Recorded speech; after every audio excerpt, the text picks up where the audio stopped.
Dua bersaudara, Ramansyah dan MR, warga Jalan Tegal Binangun, Kecamatan Pelaju, Palembang, nyaris tewas setelah dipukuli massa karena kedapatan menjamret handphone milik korban Sinta Monica, warga perumahan Flamboyan, Kecamatan SU1 Palembang.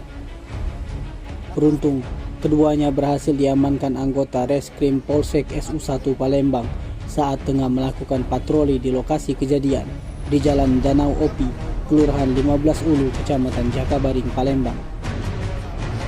Kapolsek SU1 Palembang, Kompol Ahmad Firdaus, membenarkan keduanya sudah diamankan di Polsek SU1 Palembang untuk mempertanggungjawabkan perbuatannya. Kronologisnya, adik pelaku MR mengajak kakaknya Ramansyah untuk mengambil HP korban yang saat itu sedang dipegang oleh korban. Lalu pelaku Ramansyah memepet motor korban dan pelaku MR merampas HP korban. Ketika pelaku merampas HP korban, lanjut Firdaus, korban sempat mempertahankan HP-nya. Namun karena kalah tenaga, akhirnya HP korban berhasil dibawa kabur oleh kedua pelaku.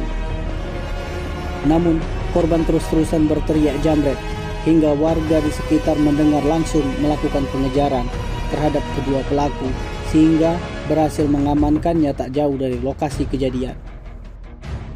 Untuk barang bukti yang diamankan, terdapat 1 unit HP merek Oppo Reno milik korban dan 1 unit motor Genio Nopol BG 5883 XJ milik pelaku yang dilakukan saat menjamret. Atas ulahnya, pelaku dikenakan pasal 365 KUHP dengan ancaman paling lama 9 tahun. Tim Liputan Sumsel Update TV melaporkan.